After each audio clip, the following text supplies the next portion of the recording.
आप सबको जय मसीह की। आज तारीख है 21/11/2025 और हम शाम का वचन पढ़ेंगे। हम पढ़ेंगे यहेजकेल की पुस्तक में से 16 और 17 अध्याय।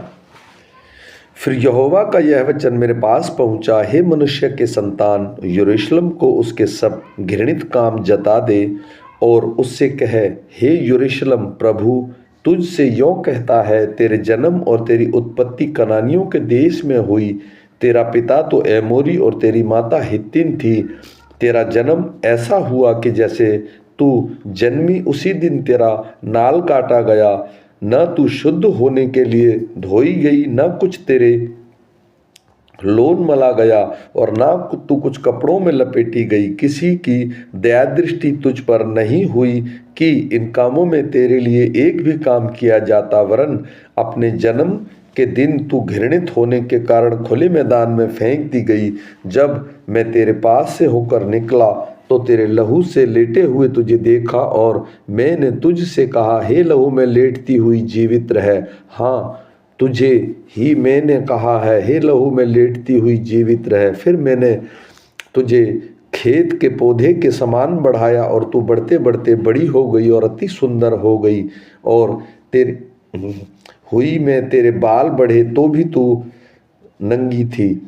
मैंने फिर तेरे पास से होकर जाते हुए तुझे देखा और जब तू पूरी हो गई, इसलिए मैंने तुझे अपना वस्त्र ओढ़ाकर तेरा तन ढांप दिया और सौगंध खाकर तुझसे वाचा बांधी और तू मेरी हो गई। प्रभु यहोवा की यही वाणी है। तब मैंने तुझे जल से नहलाकर तुझ पर लहू धो दिया और तेरी देह पर तेल मला।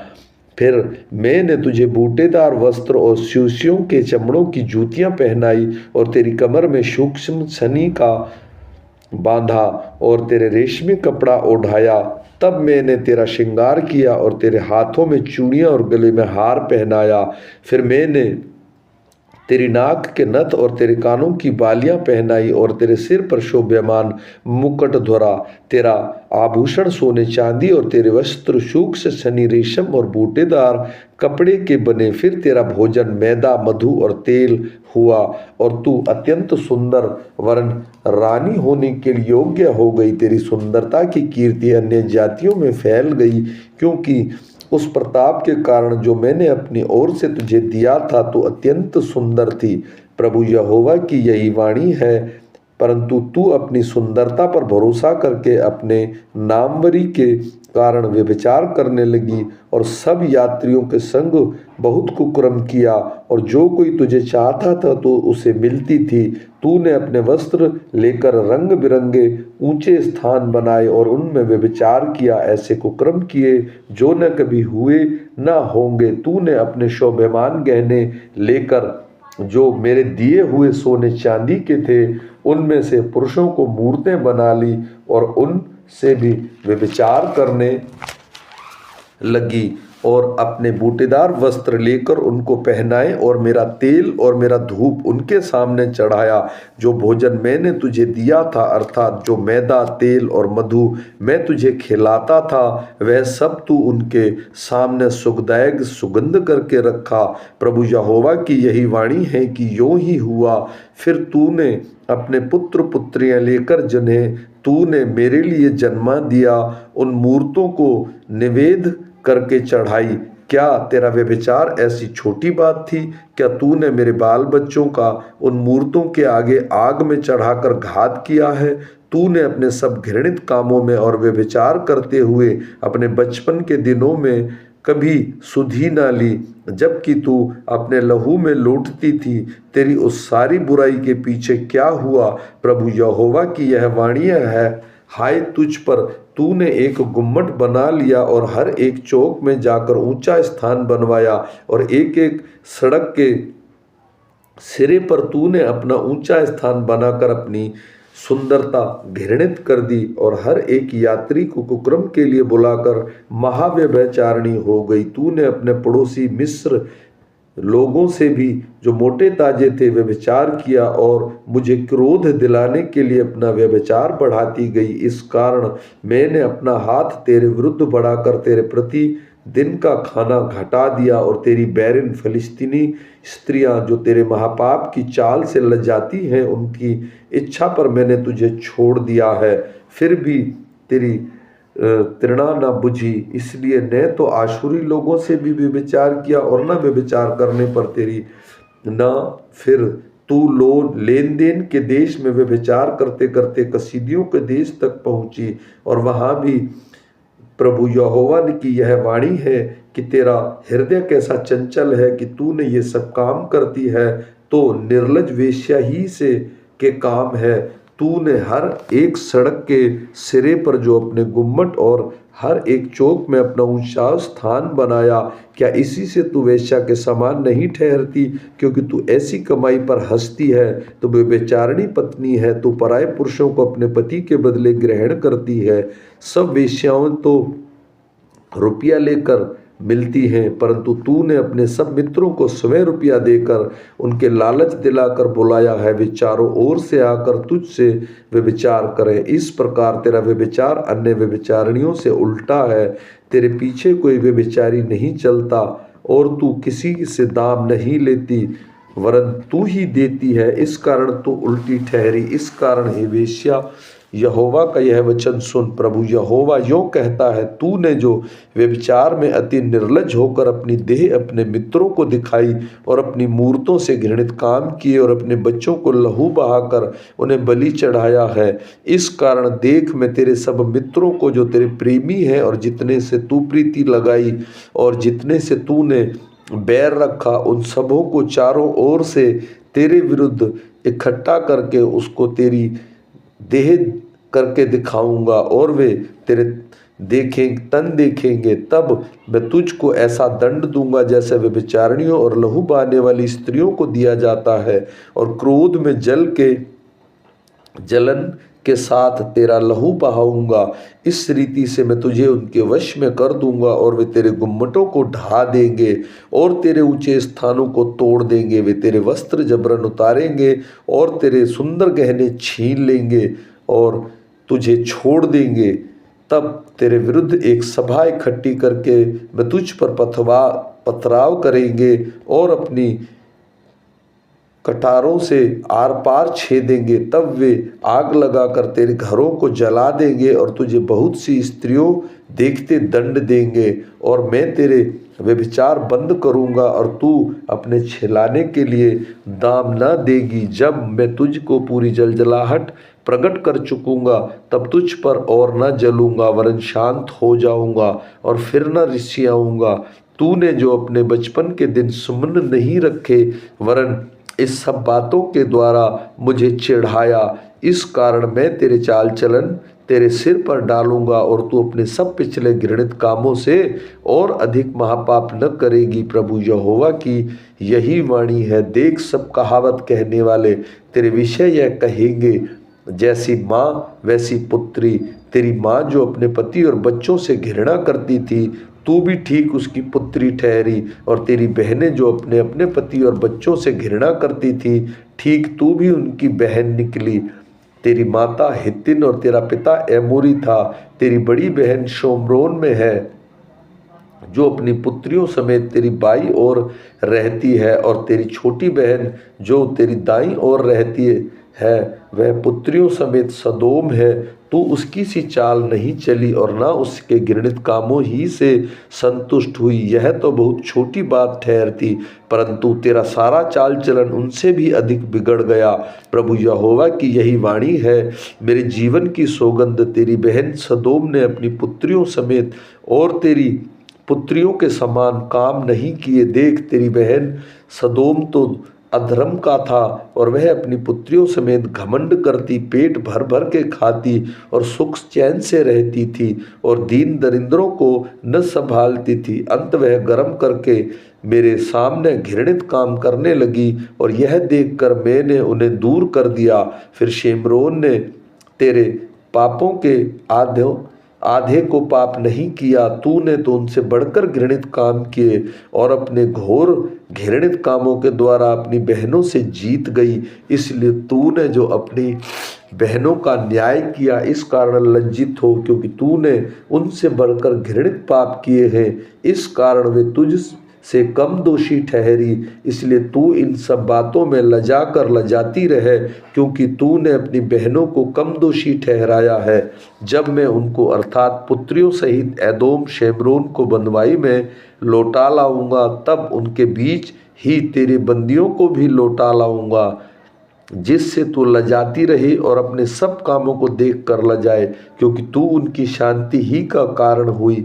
तेरी बहनें सदोम और शेमरोन अपनी अपनी पुत्रियों समेत अपनी पहली दशा में फिर पहुँचेंगी, और तू भी अपनी पुत्रियों समेत अपनी पिछली दशा को फिर पहुँचेगी, जब तक तेरी बुराई प्रकट न की थी, अर्थात उस समय तक तू आसपास के लोगों समेत अरामी और फिलिस्तीनी स्त्रियों को, जो चारों ओर से तुझे तुच्छ जानती थी, नाम धराई करती थी, उन अपने घमंड के दिनों में तो तू अपनी बहन सदोम का नाम भी न लेती थी, परंतु अब तुझको अपने महापाप और घृणित कामों का भार आप ही उठाना पड़ा है। यहोवा की यही वाणी है, प्रभु यहोवा यह कहता है, मैं तेरे साथ ऐसा ही बर्ताव करूंगा जैसा तूने किया है, क्योंकि तूने तो वाचा तोड़कर शपथ तुच्छ जानी है। तो भी मैं तेरे बचपन के दिनों की अपनी वाचा स्मरण रखूंगा और तेरे साथ सदा की वाचा बांधूंगा। जब तू अपनी बहनों को अर्थात अपनी बड़ी और छोटी बहनों को ग्रहण करे, तब तू अपना चाल चलन स्मरण करके लज्जित होगी, और मैं तेरी पुत्रियों ठहरा दूंगा, परंतु यह तेरी वाचा के अनुसार न करूंगा। मैं तेरे साथ अपनी वाचा स्थिर करूंगा, और तू जान लेगी कि मैं यहोवा हूँ, जिससे तू स्मरण करके लज्जित हो और लज्जा के मारे फिर कभी मुंह न खोले। यह उस समय होगा जब मैं तेरे सब कामों को ढांपूंगा। प्रभु यहोवा की यही वाणी है। यहोवा का यह वचन मेरे पास पहुंचा है, मनुष्य की संतान, इज़राइल के घराने से यह पहले और दृष्टांत कह। प्रभु यहोवा यों कहता है, एक लंबे पंख वाले पारों से भरे और अंगारे रंग बिरंगे बड़े उकाब पक्षी के लबानोन जाकर एक देवदारू की फुंगनी नोच ली। तब उसने उस फुंगनी के सबसे ऊपर की पतली टहनी को तोड़ लिया और उसे लेन देन करने वाले के देश में ले जाकर व्यापारियों के एक नगर में लगाया। तब उसने देश को कुछ बीज लेकर एक उपजाऊ खेती में बोया और उसे बहुत जल भरे स्थान में मजनू के समान लगाया।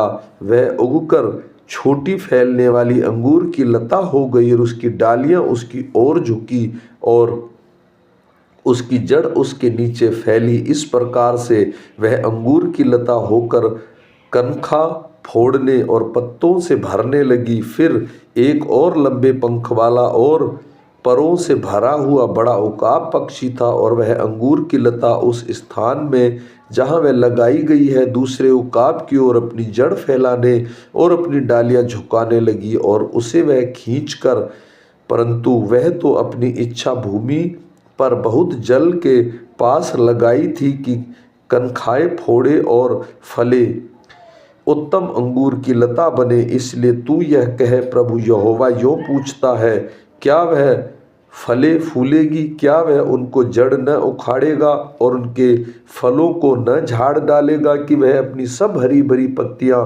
समेत सूख जाए? उसे जड़ से उखाड़ने के लिए अधिक बल और बहुत से मनुष्यों का आवश्यकता न होगी। चाहे वह लगी भी रहे तो भी क्या वह फूले फलेगी? जब पुरवाई उसे लगे तब वह क्या बिल्कुल सूख न जाएगी? वह तो जहाँ उगेगी वहाँ है, उसी क्यारी में सूख जाएगी। फिर यहोवा का यह वचन मेरे पास पहुंचा, उसे विद्रोह करने वाले घराने से कह, क्या तुम इन बातों का अर्थ नहीं समझते? फिर उनसे कह, बेबीलोन के राजा ने यरूशलेम को जाकर उसके राजा और अन्य प्रधानों को लेकर उसके यहाँ बेबीलोन में पहुंचाया।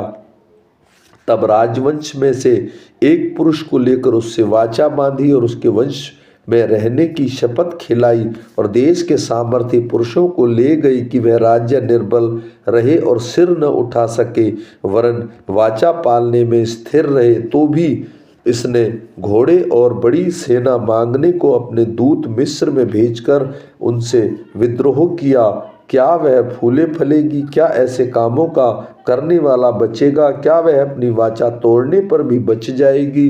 प्रभु यहोवा यों कहता है, मेरे जीवन की सौगंध, जिस राज्य की खिलाई हुई शपथ उसने तुच्छ जानी और जिसकी वाचा उसने तोड़ी, उसके यहाँ जिसने उसे राजा बनाया था अर्थात बेबीलोन में ही वह उसके पास ही मर जाएगा। जब वे बहुत से प्राणियों का नाश करने के लिए दमदमा बांधे और गढ़ बनाए, तब फ़िरौन अपनी बड़ी सेना और बहुतों की मंडली रहते भी युद्ध में उसकी सहायता न करेगा, क्योंकि उसने शपथ को तुच्छ जाना और वाचा को तोड़ा। देखो, उसने वचन देने पर भी ऐसे ऐसे काम किए, इसलिए वह बचने न पाएगा। प्रभु यहोवा यों कहता है, मेरे जीवन की सौगंध, उसने मेरा नाम शपथ तुच्छ जानी और मेरी वाचा तोड़ी है। यह पाप मैं उसी के सिर पर डालूंगा। मैं अपना जाल उस पर फैलाऊंगा और वह मेरे फंदे में फंसेगा, और मैं उसको बेबीलोन में पहुंचाकर विश्वासघात का मुकदमा उससे लड़ूंगा जो उसने मुझसे किया है। उसके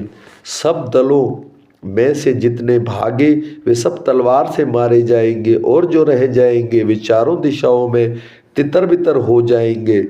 तब तुम लोग जान लोगे कि मुझ यहोवा ने ही ऐसा किया है। फिर प्रभु यहोवा यों कहता है, मैं भी देवदारों की ऊंची फुंगनी में से कुछ लेकर लगाऊंगा और उसकी सबसे ऊपर वाली कनखों में से एक कोमल कनखा तोड़कर एक अति ऊंचे पर्वत पर लगाऊंगा, अर्थात इज़राइल के ऊंचे पर्वत पर लगाऊंगा। तब वह डालियां फोड़कर बलवंत और उत्तम देवदारू बन जाएंगी, और उनके नीचे अर्थात उनकी डालियों की छाया में भांति भांति के सब पक्षी बसेरा करेंगे। तब मैदान के सब वृक्ष जान लेंगे कि मुझ यहोवा ही ने ऊंचे वृक्ष को नीचा और नीचे वृक्ष को ऊंचा किया, हरे वृक्ष को सुखा दिया और सूखे वृक्ष को फुलाया फलाया है। मुझ यहोवा ने यह कहा और वैसा ही कर भी दिया है। आमीन।